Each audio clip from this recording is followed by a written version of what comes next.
Olá a todos, estamos aqui para mais um Papo de Saúde e essa será uma edição extraordinária, pois estaremos aproveitando o Janeiro Branco para entrevistar a doutora Lídia de Pádua, psiquiatra da Policlínica Verdun.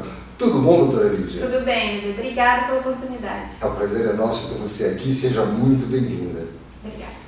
Mais do que falar sobre a importância da saúde mental nesse mês de janeiro, e todo mundo já está plenamente consciente da importância de preservar e de manter a saúde mental, eu queria entrar mais diretamente em alguns temas que assim, eu acho bastante importantes a gente estar abordando para o nosso público. Primeira coisa que eu queria perguntar para você, sentir ansiedade é normal?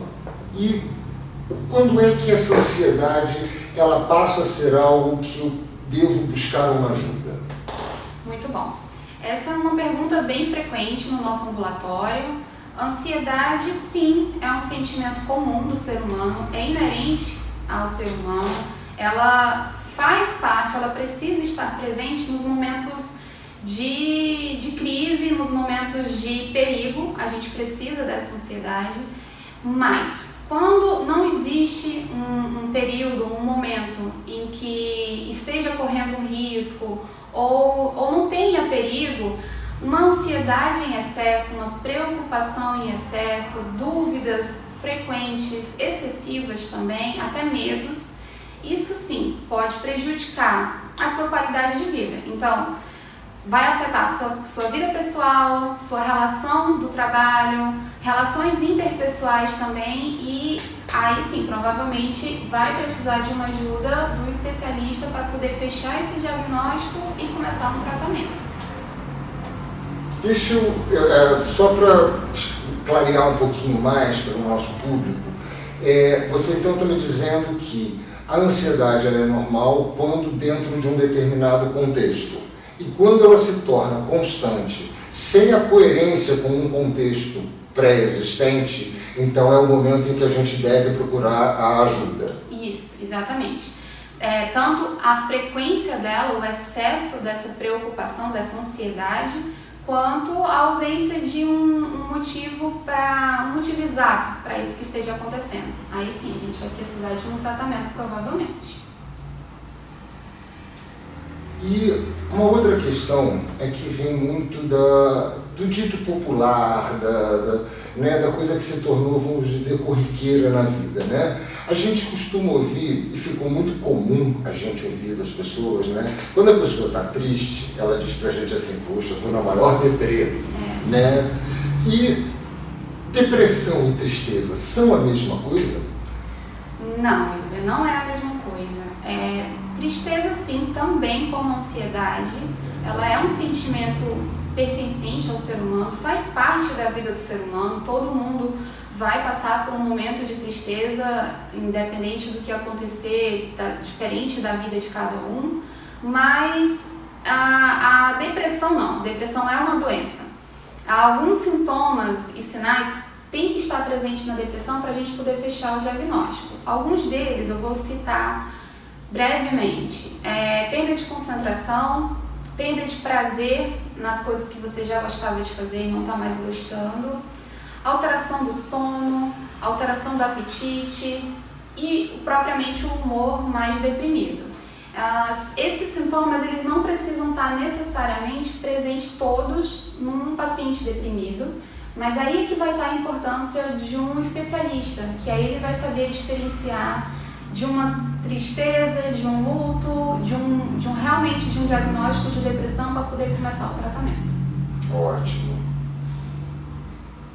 Uma outra questão que eu acho que aflige muito as pessoas é a questão das medicações que são usadas pela especialidade da psiquiatria.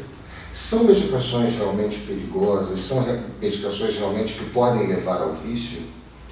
Então, não, sim, são medicações que requerem sim receita médica, exige a receita na hora da compra, até porque são medicações que mexem no funcionamento cerebral.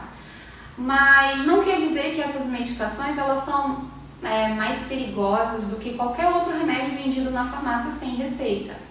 A indústria farmacêutica, a ciência tem evoluído muito e tem produzido cada vez mais medicações com menos efeitos colaterais e com melhores resultados. E isso sim é importante, isso é o que vale a pena. Então, o psiquiatra, o médico especialista, ele vai saber quando começar a dose, em qual contexto, em qual tratamento aquele medicamento vai funcionar.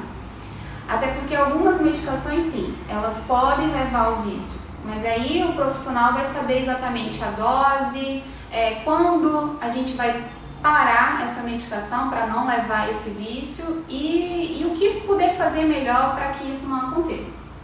Ok. Eu vou fazer mais uma pergunta. Pois não. Para você. A gente vê, e de uma forma muito comum, a existência de um certo preconceito com relação à psiquiatria, né? E com isso, entrando dentro da questão da medicação, tá? Com isso a gente vê médicos, assim, as pessoas vão ao ginecologista e ele receita um ansiolítico. As pessoas vão a um gastroenterologista e ele receita um antidepressivo. As pessoas vão a um neurologista e ele receita, não sei, algum remédio que venha a tratar de uma questão que é exclusiva da psiquiatria. Então, eu estou trazendo isso para que você fale um pouco, para desmistificar esse preconceito de que a psiquiatria é coisa de maluco, porque é o que a gente ouve. Desculpa, eu não queria colocar, mas... bem comum. Isso é bem comum, Wilber. Assim, diariamente a gente recebe pacientes que já chegam no consultório com uma receita de um ansiolítico, uma receita de um tarja preta, por exemplo, que o gastro prescreveu, o cardiologista prescreveu. Não acredito que sejam doenças especializadas, assim, doenças só do psiquiatra, até porque a psiquiatria, ela não é só da cabeça, ela mexe também com sintomas físicos, pode causar sintomas físicos, então o médico que tem uma ciência sobre o assunto, tudo bem poder tratar. Agora, à medida que esses sintomas, eles têm uma evolução maior ou uma progressão um pouco mais, que requer um pouco mais de complexidade, é importante um especialista.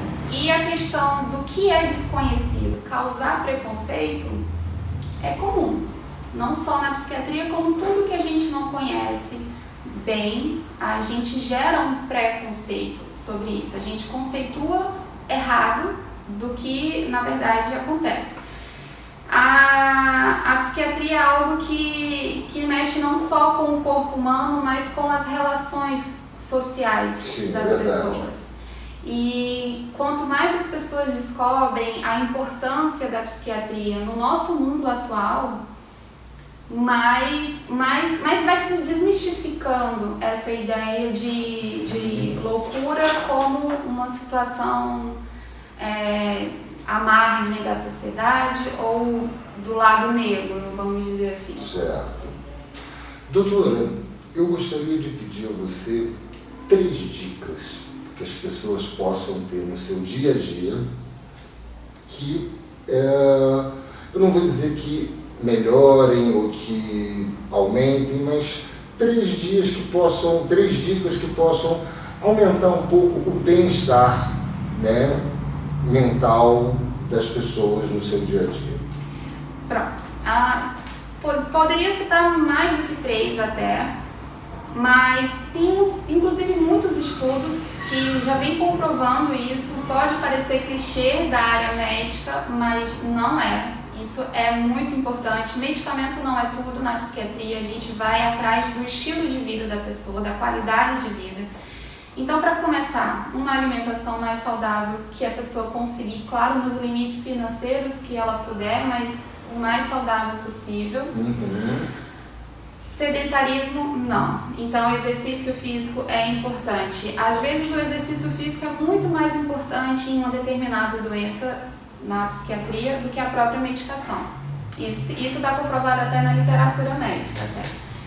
E relações sociais, vamos dizer assim, saudáveis. Quanto mais você se isola, às vezes você está se isolando por um período e isso é aceitável, tudo bem. Agora, não alimentar tanto isso, né? Às vezes a gente precisa de um momento sozinho, isso é natural, isso é até importante, mas foca nas suas relações familiares, nas suas relações profissionais, pessoais no geral, para que você tenha uma qualidade de vida melhor. Muito obrigado, doutora. Obrigada também. Muito obrigado por você, muito obrigado por essas dicas, pela sua disponibilidade de tempo de estar aqui conosco. Ok? Fiquei muito feliz em poder entrevistar você. Eu também fiquei muito feliz em poder participar. Muito obrigado. E obrigado a todos vocês que nos acompanharam em mais essa entrevista, em mais esse papo de saúde. Lembrando que esse nosso programa de hoje é uma edição extraordinária. Conforme eu havia prometido, esse segundo programa seria com a doutora Diana Gracef, que é nutricionista da Policlínica Verdun. Mas em função do Janeiro Branco, mudamos a nossa programação para estarmos hoje com a doutora Lídia aqui. Então, mais uma vez, doutora, obrigado pela sua presença e obrigado a todos por nos acompanhar e por estar aqui conosco. Fiquem bem, fiquem com Deus e até a próxima.